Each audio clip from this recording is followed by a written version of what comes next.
who are going to be in Spain shortly, or who have companies that might have outlets over in Europe, we have an EU version of this summit that we do twice a year. And the next one is going to be on June 23rd through the 26th at Marbella, Spain. I haven't been. But if you're interested in going to Spain and being a part of it, or if you have counterparts in the EU that you want to recommend, there's still time. Connect with one of us here, and we'll refer you to the programmer over there because we're still including people. Also, this summer in Tahoe, we do our annual summits in Tahoe, and we're going to have a special brand insider summit. In fact, there's often been a lot of cross-pollination between this event and our brands and our more general strategic brand summits. We're doing a brand marketing insider summit that's focused solely on the CPG segment. So we're going to have brands lined up there coming already. Already we have Georgia Pacific, Land O'Lakes, Jack Link, Seas, Bear, a number of major brands just talking about the challenges of digital disruption in the CPG space. We're going to have a blend of legacy brands, but also a number of the direct-to-consumer brands. So if you're in that segment, or have friends in that segment, especially on the brand marketing side, please speak to me. We're still in the middle of recruiting. Also in Tahoe, we'll have our data and programmatic event that we always have in Tahoe every year. So if you have people within your companies who are working in that end, on that end of the spectrum, we also we're also still recruiting for that one. But also, again, I want to reiterate, we're doing our Email Insider Summit Awards. And those award entries are open. If you go to the website, you'll see the categories and you'll be able to enter. We still have early bird opportunities there. And then, of course, we're going to be doing the award ceremony as a standalone event in New York in September. So again, check the calendar there. Special thanks to our next 4 speakers, our co-presentations, because both of these pairings did this on assignment. I specifically asked a couple of marketers who had never met one another. One of the things that we've done here in the past here at the Email Insider Summit is I'll pair off people who have never met one another to join together and do a co-presentation. So they've done yeoman's work. Our first presentation is going to be talking about triggering. Where I wanted really to focus a little bit on behavioral triggers and some of the tips and tactics that we've learned about the best practices. And joining together, we have Jared Cruz, who's the Senior Manager of Direct Marketing at Zorro. That's a B2B side provider that provides a massive range of industrial and office and hardware supplies. And Marion Price, who's the Email Marketing Manager at Lenovo, which you all know. Please welcome Jared and Marion to talk about triggering mechanisms.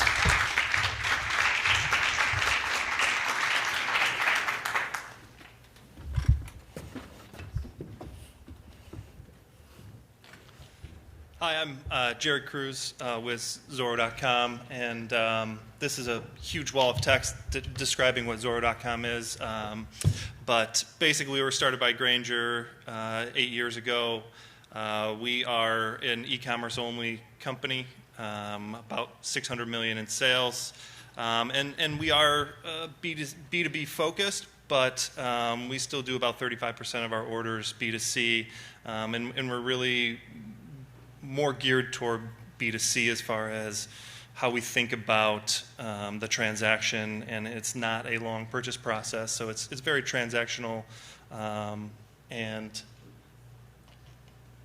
that's it. And then this is me. I don't know why I put a picture of myself on a slide when I'm standing right here, but just to give you kind of a gauge where we're coming from, we have about 500,000 opt-ins on our list. We run about 5 million emails a month and 10 to 15 unique campaigns. Each one probably has 2 to 20 different templates in it. So we're giving an idea of the scale of our program, just some context.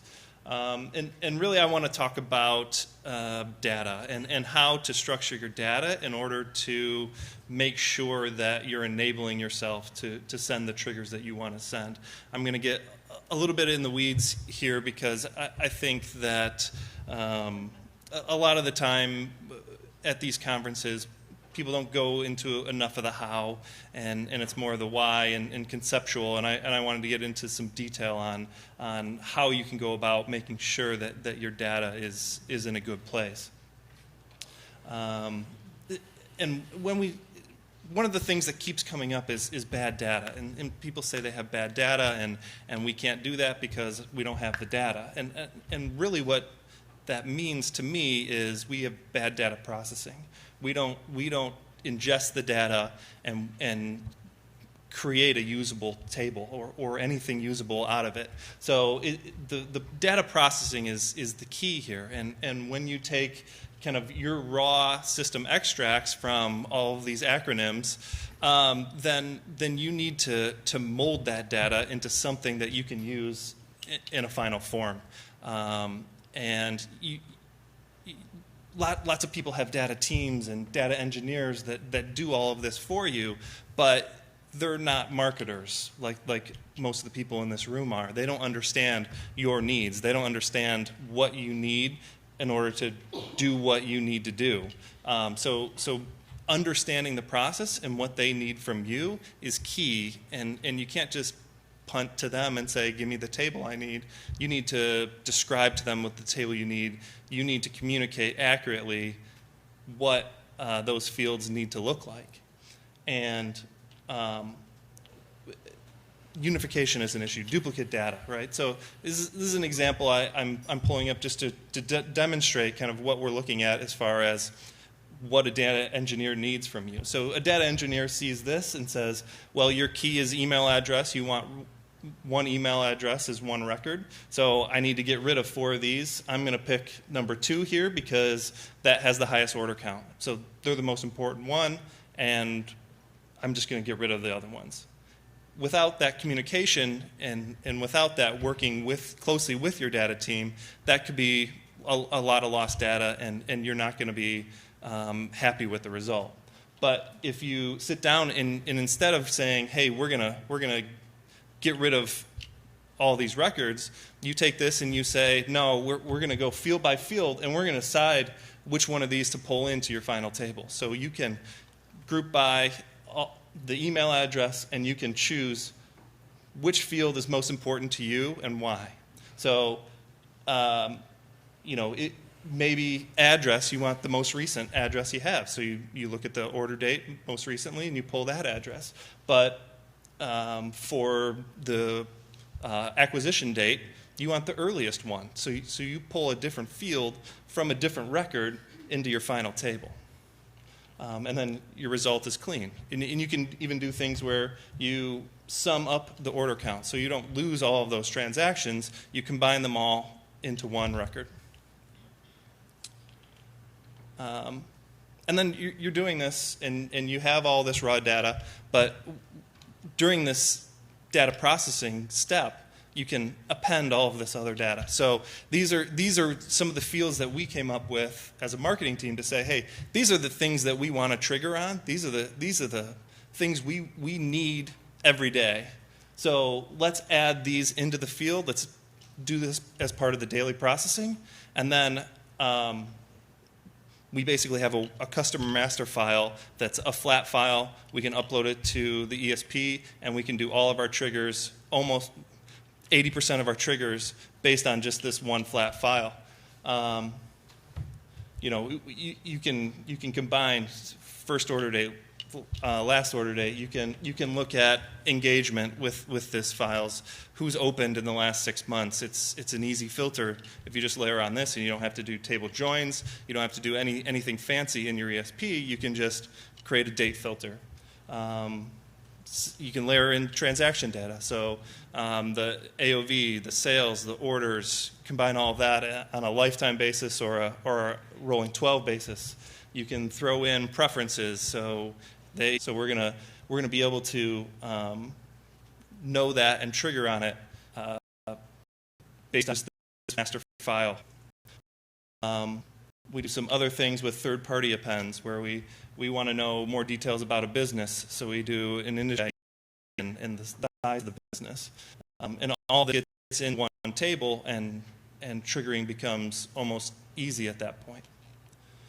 And the data structure is important. So understanding this helps you do a couple things, and one is knowing what's possible. So this is actually what I delivered to our data team when we were doing this model, and it was just an explanation of, hey, here's what the data structure should look like. So it was a simpler version of that. All these line counting things that makes a lot of sense, but I didn't know how to do that when I was handing it. It was just an Excel spreadsheet, right? So it's feels need and kind of your description of what it is. And I want to work with you to make sure that that's getting translated and calculated right so that we can trust this data.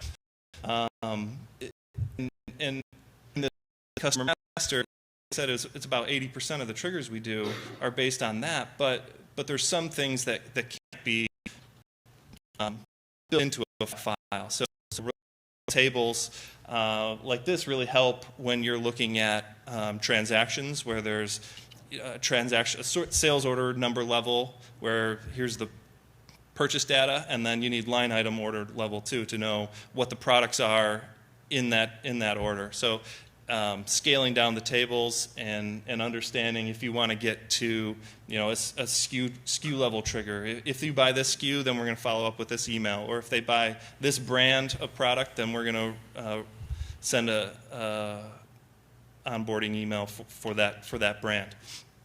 The other thing is we've layered in with the help of Foresight marketing session or web session data, browse data, and this is API directly into Salesforce, and with this we can trigger on all of our browse data, abandoned cart, purchase history in real time. So, it's really nice. And then I have some examples here. So this is something really interesting that we did, I think.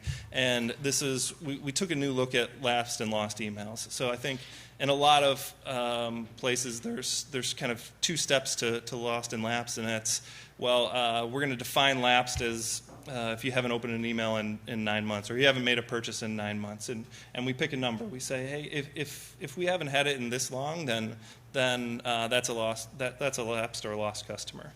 And we took it a step further and said, we're going to do a persona level trigger, where we're going to look at the average order interval for a persona and say, hey, if you're past your average order interval and you're in that persona, we're going to trigger the lapsed email. And then there was a lot of errors there, a lot of false positives in that lapse. So we said, let's take it one step further and calculate everyone's average order interval. And not only that, we're going to calculate the standard deviation too. So if you're not familiar, you don't remember high school math, standard deviation is just a measurement of the range of the average. So it's really useful whenever you're talking about average order value, average order interval, anything you're talking about, you should calculate the standard deviation too. And basically what this lets you do is say, hey, your average order interval is 80 days. You buy on average every 80 days. The standard deviation is 20, so 95% of your orders are going to be within 60 and 100 days.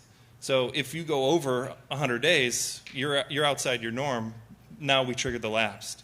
Instead of saying 9 months, we can say, no, it's for you. It's not 80 days, or for you it's 120 days, et cetera. And we had some really good results from this. So we increased redemption rate, win back by 40% by doing this on the lapsed, and 13% on the lost.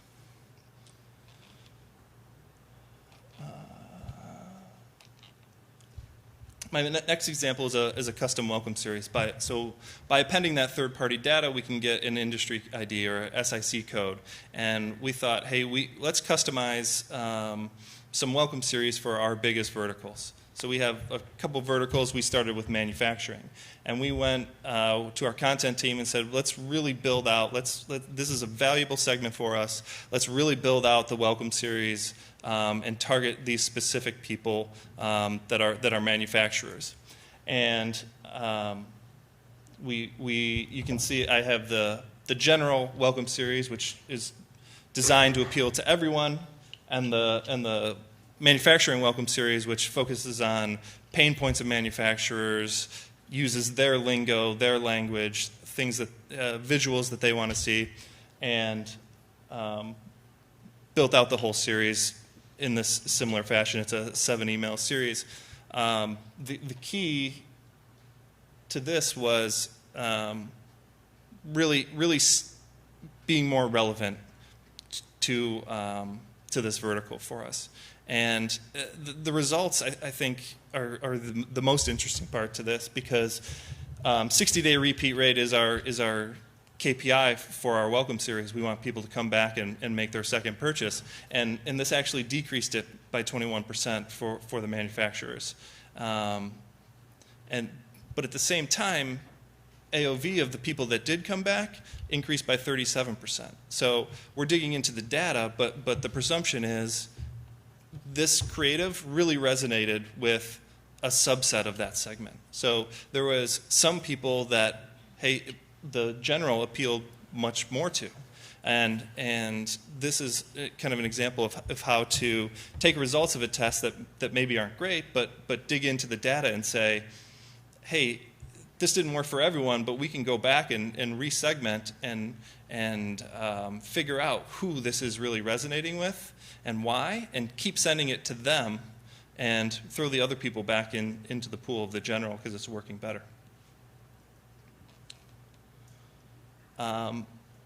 Here's just an example of missing data and bad data that we didn't have. So we were doing an abandoned cart series, and we have promo-restricted brands. So brands that the margin's too slim for us to include in our site-wide promos. And our product table didn't have that flag, so we didn't know what was eligible for discount and what wasn't. So we were sending abandoned cart emails with a promo in it to customers who had a restricted item in their cart. And this generated complaints, as you would imagine. And we were handcuffed for a long time until kind of we rebuilt the data model and said, well, let's make sure that we tie that field, that attribute back to the product, so that we can get dynamic. And we built this. This is one template that is content aware. So if there's a product that is not promo eligible, the discount collapses, and we still want to touch them. We don't want to lose this touch point, but we just remove the promo. And then we were also able to in the discount version to add a note to that product so that the customer was aware that wasn't promo eligible. We didn't. This is a customer experience. We didn't A/B test it, but I can say, like, this is the best result that probably could have happened. Is I stopped getting all the calls from customer service, and customers were a lot more happy. With that, I'll hand over to Marion, and she can take you the rest of the way. Cool. Oh, you got that.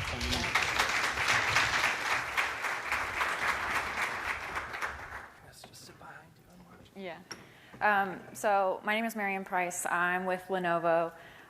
Hopefully you all know Lenovo as a PC company, but maybe what you don't know is Lenovo is really trying to drive innovation in both the AR/VR space as well as smart devices and smart home. So it's a really exciting place to be right now. Today is actually my 1-year anniversary at Lenovo, so it's super special being up here. I think we're waiting on the slide deck. But so one thing that's been touched on a lot since we've been here is right time, right message, right place. And I know it usually goes a little differently than that, but I think this is a maybe more effective way to think about that. So that sort of statement is, are you hitting them at the right time? Which, if you're following Jared's data model, then you've got all the data in place, and it's not going to break because it's triggering off of some incorrect data. The right message, which is, again, the personalization part of thing that a lot of people have talked about, and in the right place, which has been brought up a lot via the different channels.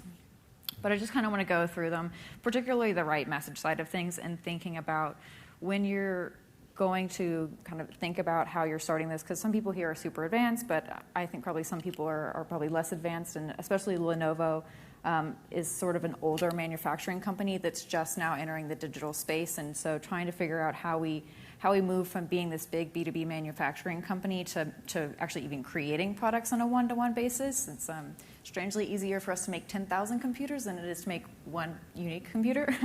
So thinking about that, not only in the manufacturing space, but also in the digital space. So in our process of trying to go through and think about this building personalization engine within our own company, for us, we find it really helpful to find our North Star. So where do we want to be? What do we think is the gold standard of this business? What do we think this business is capable of, not only against our competitors, but also against the biggest e-commerce retailers in the space? So we don't want to be on par with our competitors. We want to be the best in the industry. So how do we go and achieve that? So we know that's our North Star, and how do we get there is the next problem, because it's probably going to take us a while to get there just based on where we are right now. So in the process of that, our next one is what's in our tech toolbox. So thinking about, for us, we have to know what we have available. We've got a plethora of great technology at Lenovo, and what we need to do is actually use the technology to the fullest capabilities. And I think it's really helpful to go and talk to these great vendors. Like, I know we've got Movable Ink and Adobe here that we're using. But say, almost get a new sales pitch as if we're a prospect again, and have them tell us what their software is capable of to use it effectively, and then kind of have an introspective moment and say, am I actually doing this with this product? Because I'm not going to be able to achieve all this greatness if I'm not using what I have. And if you're looking at your tech stack and saying, yes, I can do this kind of personalization with this tool, or another kind of personalization with a different tool, it allows you to kind of figure out, one, what's possible, and then two, if there's holes in your tech stack, and then you can go find a new technology if you need it. But it's just better than going and getting distracted by the next sort of shiny object that walks in the door and promises to connect all the dots for you in 3 weeks or less. So I think it's really important to know what you already have and how you're using it. Step 3 is know your people. Jared touched on this a lot with knowing all the sort of purchase data and last purchase, last visit date. And we have all of that as well, but it's also what a lot of people here have talked about in knowing people's relationship to your brand. You know, are they totally net new and have joined within the past week or a month? Are they technically net new but have been on your list for a year and haven't bought anything? Are they for like one-time only purchasers? Are they multiple purchasers? So knowing kind of where these people are and making sure you're using that as a layer of personalization. Another one you could do would be propensity to buy. So we track on our site through a company called Ignition One people's actions across the site and use their algorithm to track whether or not people are exhibiting buying signals. But you could also do this if you don't have that sort of product within your marketing automation system with a lead scoring model, which I know typically is a B2B type of thing, but I think there's a time and a place for it within the B2C model, and you can really use that if you're going to start triggering off of this propensity to buy type of score. And then just other, your basic demographic stuff. So I know for Lenovo, it's actually really important for us to know your age, because that is a really big indicator of what type of product you're going to buy from us. We've got such a huge range of products. We really see that, like, our sort of 50-something white men that have been professionals love the ThinkPad brand, but the younger folks kind of like the Yoga or even some of these sort of cool smart devices we're coming out with. So those are sort of just knowing if you can kind of get this whole holistic picture of who you're talking to and figuring out the data points you have available. You have to just know that before you can even sort of figure out how you're going to get to this North Star, because you have to know what's possible. And step number 4 is layering it. So for us, I know our North Star is one-to-one personalization using Adobe Experience Manager and Audience Manager. But for us, that's going to take us a good 6 months to a year to get there. And so I have to say to my boss and our stakeholders that this is the progress we're going to make in that sort of year to 6 month time period. So this is what we can do in a month to increase personalization through our triggers. This is what we're going to do in 3 months. This is what we're going to do in 6 months, until we can say that we've made it, if you will. And so thinking about something as simple as, I know probably everyone here has your basic abandoned cart, abandoned browse, welcome, post-purchase triggers, but what can you do to make those triggers more effective? And that's where layering in this personalization and knowledge of your data is going to really help you out in the long run, and then also in the short run. So making those small wins are going to quickly make your customers feel more understood. Because, I mean, it's my job to make money, but it's also saying, hey, you forgot this item in your cart. They're like, cool. But maybe I can also say, hey, here are some reviews about it. Here are some products people also liked about it. And that's just your basic next step. So we've already got that data coming through our sort of Adobe Omniture feed. Maybe you're using movable ink to power these things. We have that as well. So they just kind of have to think, this is what we're already doing. What's the next step, the next iteration of that? Then from there, you can go and build on that even more. So those relationship to brand or propensity to buy scores, maybe you're not currently right now triggering off of those. So can you add in a layer so people have different routes they can go on based on how really high level. Thank you very much. Hang on, see if we have any questions, if we have any follow-up questions.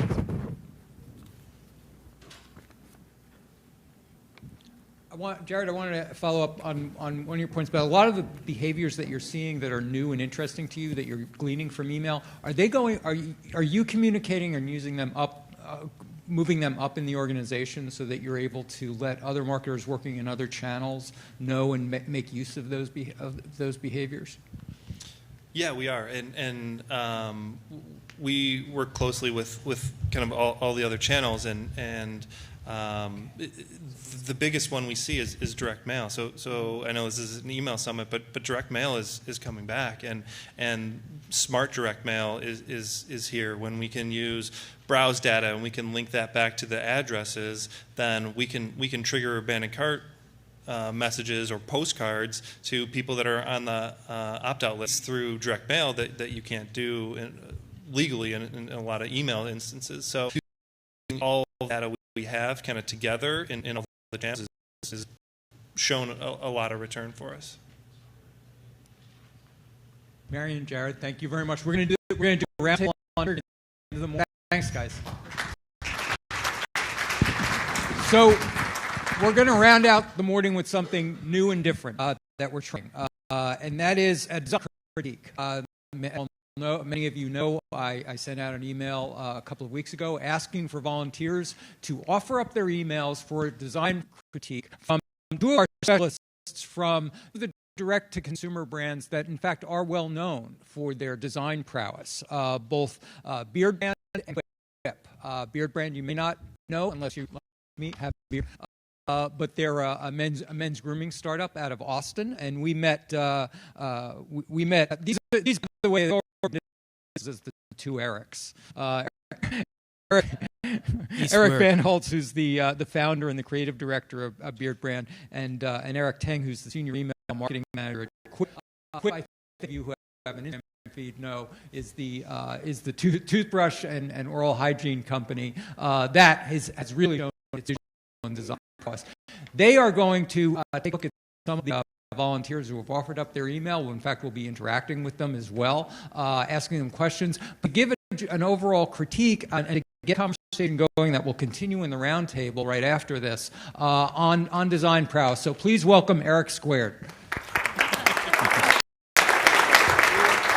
Thank you for the warm introduction to do this critique and kind of show you guys some new things that you haven't seen before.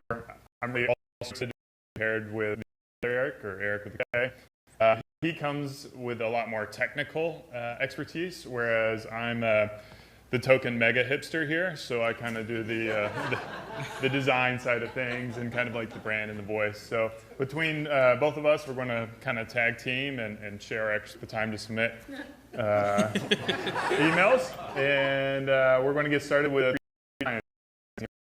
What would you say from a technical perspective, Eric? One of the first things I've noticed about this email is good. Like, let's level set. There's nothing bad about any of these emails. Well, one, but we'll get into that. But from a technical standpoint, one of the things, they were one of the only people that submitted HTMLs, and the HTML mobile optimization is broken on this email. So if you're looking at this email, it looks decent on a desktop, but then when you look at it with the mobile code, you see that it gets cut off. So from a technical standpoint, I'd work on more mobile optimization for this specific email. One of the other things that I've noticed, and this is just me being a stickler, the color treatment from the text within the image and the body text is different. So you have like a dark black up here, you have a gray here, and then you go back to black here. So that's just some of the things, the inconsistencies that I was like, oh, that's interesting. So I'd be interested to know why the designer did it that way. Yeah, I would, as we talk about design a little bit more, there's going to be a recurring theme from me with these emails. The thing that you, like a design perspective, we have how many different types of fonts here? I don't know. I don't even think I can count that because it goes higher than 10. So, when you think about design, try to lean on your design guidelines. If you don't have... What were the main goals that you want to do? Because there are a couple things.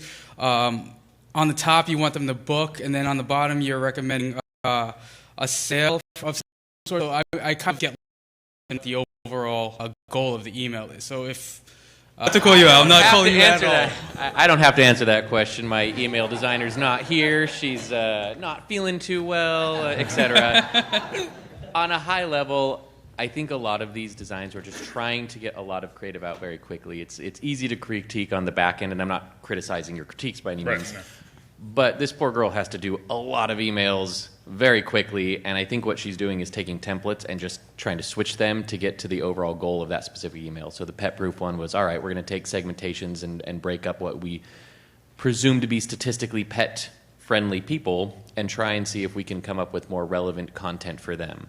So I don't think she put so much effort behind the design as she did try and come up with a message about pet-proofness or pet-loving and get it out to the right segment to see if engagement was up. Yeah, I mean, along those lines, I'm also a big fan of progress over perfection. So, like, everything we do is iterative, and we learn and we build off of it. So we build that foundation, we build these templates that can work, and then once we have those established, then we know all the fonts are going to be good because we're just kind of plugging and playing. Yeah, and I think these are very good suggestions. I'm actually writing them all down. We're in the process of redeveloping our website right now as well. And so in the concept of finding that brand message and using those guidelines, I think this is a great opportunity for us to grab that and say, all right, well, we should apply these same types of, mobile friendliness, unified fonts, cleaner colors, et cetera, to our email messages as well. Also, I mean, for the fact is that 3-Day Blinds really should have a clean design message. We are a luxury blind company. We are claiming to send out design consultants. If we don't get design right, our message is off, Right. So it's very valid critiques, and we're going to work on it. Yeah, kind of along those same lines from a design perspective on this one in particular, like, I'm a big fan of going back to that less is more, and it's going to be more impactful. So, like, scrolling up a little bit in that middle section, like, this is a beautiful photograph of the fabrics, but it doesn't really help the user see how those fabrics could look in their home. And then you scroll down a little more, and you do have a great example of like a setup, but it's a smaller image, and it's really challenging to see when it's half the email. So, like, think about how maybe we could eliminate the idea of columns altogether and just focus on a simpler message, to the point, more purposeful photography. And I think that's going to have more of an impact with your audience from a design perspective. But again, like everything, you A/B test, you see what works, what doesn't work, and I could be completely wrong, but that's an option for you to play around with in the future. Cool, ready to move on? All right, next, wedding wire. So this creative, I think less is more, and it's very clean. It's pretty much single column for the most part, and there's a mobile optimization version of this, but I really think this is clean. I would probably add some images up on top just to kind of, I mean, it's a very important day. Somebody wants to get married. They want to see more images. From the top, it's this icon. That would be my only comment on this one. But I'll throw it to Eric B. Yeah, I mean, it was Heather, right, who gave the talk yesterday, and I think they had really important messages as to creating emails that are not just like promotional, but about how you bring value to the user and the audience, and how you can make it more about the audience rather than just constantly sending promotions. And they talked about that in the last talk right before us as well. I think from a design perspective, this is hitting all the bases where you have consistent, fonts and proper like headers. Is this the mobile one, or is this the? This is the desktop. This is the mobile. Okay, and then it breaks down nicely. I think from a, if I had to critique something, I would kind of echo what Eric said, and that the photography isn't really engaging. It's screenshots of a website are typically not going to be something that really draw most people to action. So it's more about like interacting with the results of the registry. So maybe like having a photograph of, what are they called, wedding parties? Registry parties? I don't know. I got married 13 years ago, so I've forgotten all those things. But thinking about like that single message or a couple core messages and how that photography can really enhance like that aspect of building out your registry is what I'd say. But it is a very well-designed website that, from there it's just design preferences, in my opinion, and then iterative testing. Cool. Sounds like we're going to move on to Lenovo's emails. You guys just heard from Marion. Truth be told, I'm a big fan of these emails. However, one of the things that I'm going to throw out there, and I might make some enemies, nav bars in the email. What is everybody's thoughts about that? Do you guys think that it's still a good practice, or by show of hands, does anybody who still includes nav bars in the email? Do you guys get good click-throughs on those? Yeah. Like extremely? Yeah. Interesting. All right, maybe I should use it in my emails. All right. There you go. Polarity has just shifted in the room. Audience is now critiquing you. Yes. All right.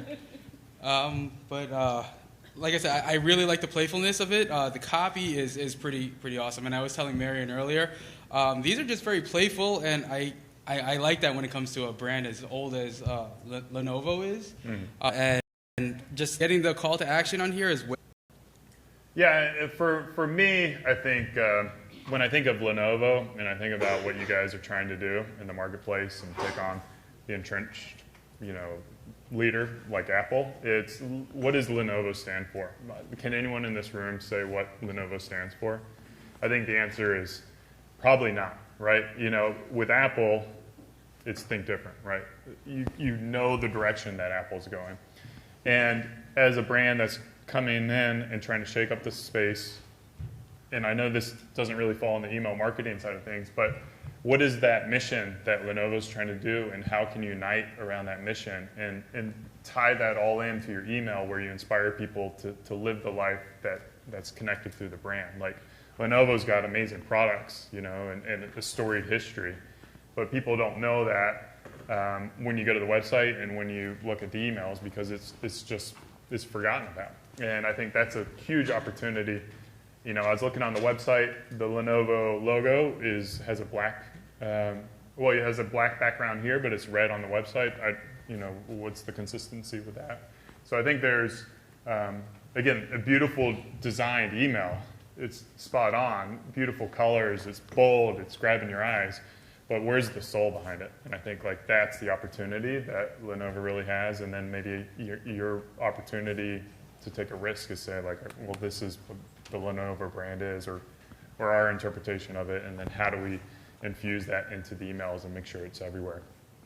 And not for nothing, Lenovo submitted about 10 different emails, so they're really proud of their work, which is pretty good. This is their loyalty rewards.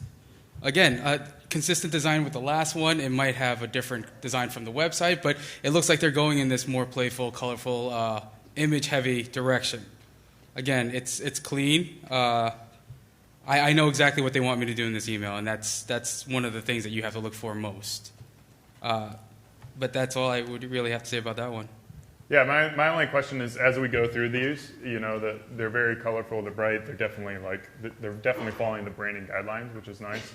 I don't know if there's any kind of personalization going on with the photography, if you're shifting out the images based on who you expect the user to get it, because maybe a man versus a woman is going to appeal to the photography slightly different. So that would be an interesting A/B test that I would kind of be interested in applying and seeing if that type of photography, because you look, we can just kind of they're very female oriented, which may perform great for guys, because I know a lot of guys like to look at colorful photos. And there's plenty of them. So, Marion, where are you? Do you want to talk a little bit about the responses that you're getting and the decisions behind some of this? Yeah, so identity from, we'll just say the higher level creatives through to the website, through to the emails, and that's certainly one. This is actually more in line with our sort of big picture brand ads in the website trying to show. But as far as the Eric's earlier, we've got this amazing design team. It's out of Argentina, and so they're the ones that are managing the brand across it. So they've decided to give our loyalty program sort of a brand, which is a sort of rainbow type of situation. But they're all very colorful, and we're thinking that sort of playfulness of emails with the color and brightness will sort of make us seem a little bit more modern than a more standard email. When I first started, the emails not very for a brand, and were really dark and colorful, and I was told that that's the brand because Lenovo loves color and we don't want to be and just emails. So we're trying to find out having too much color in there and enough personality that it kind of again stays on brand. Yeah, I color issues more like that. I told this to you, man. So, well, I mean, obviously I like black and white. I could clean, it's elegant. It's look at it, especially at the top. What am I looking at? You got this big bold box with a message in there, and then you got this hello there, and then you got it's all very disjointed. It's your eye doesn't know what to look at first, and it's all over the place.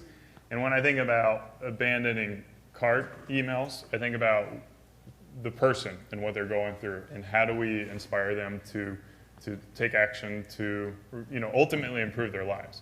And what is the value that you give at Banana Republic that's going to help improve their life? You look at the cart, they've got some items, some apparel. Obviously, can you utilize data to learn if it's a man or a woman? You could be like, hey girl, you're going to look awesome in these. I know it. And if you have to the buying process, and then just foster that and that decision making. Consumers in this trap of oh yeah, I just put in the cart and then I wait for my abandoned cart email and I save 20%.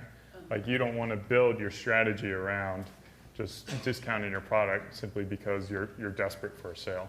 So I think have confidence in your products that it's going to add value to your consumers' lives.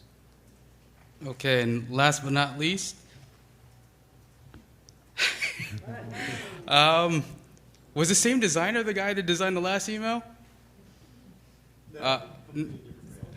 This is the longest email ever. Yeah. Let's just scroll through it.